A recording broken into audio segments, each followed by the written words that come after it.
नमस्कार, बहुत स्वागत है आपका। आप देख रहे हैं ग्रैंड धर्मा सन्मार्ग। 23 मई को मोहिनी एकादशी है, यानी इस बार बैसाख माह के रविवार के दिन एकादशी है। और अगर हम धर्म की माने तो बैसाख शुक्ल एकादशी के दिन अगर आप व्रत रखते हैं, पूजा पाठ करते हैं, तो व्यक्ति के पाप नष्ट होते हैं और इसके साथ ही मोह के बंधन समाप्त हो जाते हैं। पद्म पुराण कहता है कि यदि सूर्योदय से अगले सूर्योदय तक थोड़ी सी भी एकादशी रहे और द्वादशी एवं अंत में किंचित मात्र भी त्रयोदशी हो तो वह एकादशी स्पृशता एकादशी कहलाती है। यदि एक भी एकादशी इस तरह के आप उपवास कर ले तो सहस्त्र एकादशी व्रतों का फल, लगभग पूरी उम्र भर की एकादशी का फल प्राप्त आपको हो जाता है। तो इस बार की एकादशी भी ऐसा ही है और पारण त्रयोदशी को करने पर 100 यज्ञों का फल प्राप्त होता है। अब प्रयाग में मृत्यु होने से और द्वारका में भगवान श्री कृष्ण के निकट गोमती में स्नान करने से जो शाश्वत मोक्ष प्राप्त होता है, वह इस एकादशी के उपवास कर आप घर में ही प्राप्त कर सकते हैं। ऐसा पद्म पुराण के उत्तराखंड के एकादशी की महिमा में वर्णन आता है। तो मोहिनी एकादशी के दिन भगवान विष्णु ने समुद्र मंथन से निकले अमृत कलश को बचाने के लिए मोहिनी रूप धारण किया था और इस दिन उपवास रखने से पुण्य फल की प्राप्ति होती है। एकादशी का व्रत पारण द्वादशी तिथि को किया जाता है और व्रती को दशमी तिथि के दिन एक बार सात्विक भोजन करना चाहिए। मन में भोग विलास की भावना त्याग कर भगवान श्री हरि का स्मरण करें। एकादशी के दिन सूर्योदय काल में स्नान करके व्रत का संकल्प लें और फिर भगवान सूर्य की विधिवत पाठ करें, पूजा करें तो उत्तम रहता है। वैसे मोहिनी एकादशी के दिन भगवान श्री हरि के राम स्वरूप की आराधना करने का विधान है। वैसे तो पूरे साल में 24 एकादशियां आती है, हर एकादशी का अपना महत्व है और महाभारत काल में भी एकादशी का वर्णन मिलता है, जब भगवान श्री कृष्ण के कहने पर धर्मराज युधिष्ठिर ने एकादशी का व्रत विधि पूर्वक किया था और उन्होंने स्वयं युधिष्ठिर और अर्जुन को एकादशी के महत्व के बारे में बताया था। मोहिनी एकादशी का व्रत अगर आप विधि पूर्वक करें तो सभी प्रकार की मनोकामनाएं पूर्ण होती है, जीवन की आने वाली तमाम समस्याओं से मुक्ति मिल जाती है। इस दिन भगवान सूर्य को जल देने का भी विशेष विधान है। तो मोहिनी एकादशी के दिन कैसे आप पूजा पाठ करें, कैसे आप जल अर्पित करें कि जीवन के मोह माया से आपको मुक्ति मिल जाए, जीवन के कष्ट से मुक्ति मिल जाए, जीवन की परेशानियां समाप्त हो जाए।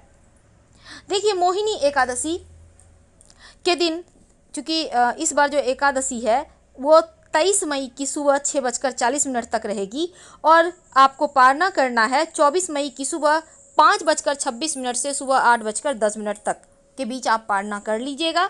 एकादशी के दिन सुबह उठें, स्नान वगैरह करके संकल्प लें, फिर पूजा स्थान पर बैठकर भगवान विष्णु की मूर्ति की पूजा करें, घी का दीपक जलाएं। अब आप उनको भोग लगाइए, पीले फलों का, पीले आप मिठाई का भोग लगा सकते हैं, पीले पुष्प अर्पित करें। अब मोहिनी एकादशी का व्रत का कथा जरूर पढ़ें या सुनें। भगवान श्री हरि को जो आप भोग लगाइएगा, पंचामृत का अगर भोग लगाते हैं तो संतान के जीवन में आ रही समस्त बाधाएं समाप्त हो जाती है, संतान प्राप्ति सुगमता से होती है और उसमें तुलसी के पत्ते जरूर दीजिएगा। धार्मिक मान्यताओं में बिना तुलसी के भगवान श्री हरि भोग को स्वीकार ही नहीं करते। आप इस दिन फल खाकर व्रत रख सकते हैं और अगले दिन सुमुहूर्त में तुलसी दल खाकर व्रत का पारण करें। इसके बाद आप जो ब्राह्मण के निमित्त या गरीब व्यक्तियों के निमित्त आप सीधा निकालें। तो भगवान सूर्य को जब आप जल अर्पित कीजिएगा तो जल में अपनी मनोकामना के अनुसार आप तमाम वस्तुएं अर्पित कर रख सकते हैं। इसके बाद जब सूर्य को आप जल देंगे तब सूर्य के मंत्र का जप करना भी सर्वश्रेष्ठ रहता है। लेकिन उसके पहले एक और बात जान ले, एकादशी तिथि के दिन आप जहां तक संभव हो सरसों के तेल को ग्रहण ना करें। देखिए, एकादशी ही नहीं बल्कि जो रविवार का दिन है ना, रविवार के दिन एकादशी है, तो इस दिन जो सरसों का तेल है, अदरक है, इन चीज़ों का त्याग कर दें। अगर आप अदरक और सरसों का तेल का सेवन करते हैं रविवार के दिन तो क्या होता है, आपका सूर्य कमज़ोर होता है। आपको सूर्य को मजबूत बनाना है, जीवन में मान सम्मान सुख समृद्धि यश प्राप्त करना है, तो आप प्लेन जो तेल आता है, बहुत सारा रिफाइंड तेल आता है, आप उसको खा सकते हैं और अदरक छोड़ दीजिए। वैसे तो बहुत सारे नियम है, जैसे कि लाल साग नहीं खाना चाहिए, इसके साथ ही मसूर की दाल नहीं खानी चाहिए और मछली नहीं खानी चाहिए। लेकिन आप छोटी छोटी चीज़ों का अगर ध्यान रखते हैं तो आपको व्रत के भी फायदे मिलते हैं, और जो सूर्य हैं वो आपको सम्मान दिलाते हैं समाज में, आपको नौकरी प्राप्ति में आसानी दिलाते हैं, पिता का सुख मिलता है, पैतृक संपत्ति का सुख मिलता है। कुछ ही दिनों के प्रयोग से आपके जीवन में बड़ा बदलाव आने लगता है। तो इस एकादशी के दिन, तो चूंकि हम बात कर रहे हैं भगवान सूर्य को जब जल अर्पित कीजिएगा, तो जल अर्पित करने के समय सूर्य के मंत्र का जप कीजिएगा। लेकिन अगर आपकी कुंडली में पितृदोष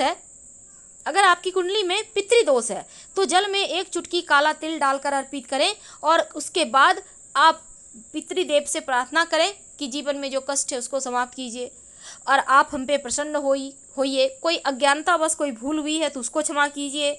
फिर आप सिंपल तरीके से जल देने में लोटे में हल्दी डालें, सूर्य का मंत्र बोले, ओम एहि सूर्य सहस्त्रांशो तेजो रासे जगतपते अनुकंपे मां भक्त्या गृहणार्थ दिवाकर। इस मंत्र का जप करके सूर्य को जल अर्पित करें। इसके बाद सीधे हाथ की अंजुरी में जल लेकर अपने चारों ओर छिड़के, फिर जहां पर आप खड़े हैं वहीं पर 3 बार घूमकर परिक्रमा करें। घूमेंगे कैसे? जैसे घड़ी घूमती है ठीक उसी प्रकार घूमिए। इसके बाद आप जहां पर खड़े हैं वहां पर खड़े होकर नमन कीजिए। जल अर्पित करने से जीवन में मान सम्मान मिलता है, आपका यश बढ़ता है, कीर्ति बढ़ता है, आपका स्वास्थ्य अच्छा रहता है, और मन से आप मजबूत होते हैं, अंदर से आपकी शक्ति आती है, कॉन्फिडेंस बढ़ता है। सूर्य जो आत्मा के कारक हैं, पिता के कारक हैं, सरकारी नौकरी के कारक हैं। अगर आपका पैसा किसी ने ले लिया है, कहीं फंस गया है, कोई वापस नहीं कर पा रहा, या फिर आपका पैसा कहीं ब्लॉक है, आप चाहते हैं कि आपका पैसा आपको मिल जाए, तब जब आप भगवान सूर्य को जल अर्पित करें तो रविवार के दिन से शुरू करके, अगर आप महिला हैं तो लगातार 21 दिन, अगर आप पुरुष हैं तो लगातार 27 दिन ये प्रक्रिया करना है। जल में 11 लाल मिर्च के बीज या फिर 1 चुटकी लाल मिर्च के बीज डालकर अर्पित करें। भगवान से प्रार्थना करें शीघ्र धन प्राप्ति के लिए। अगर मंगल कमजोर हो तो जल में शक्कर या फिर गुड़ डालकर अर्पित करें, तो आपका मंगल बेहतर होता है, जीवन में कष्ट कम होते हैं।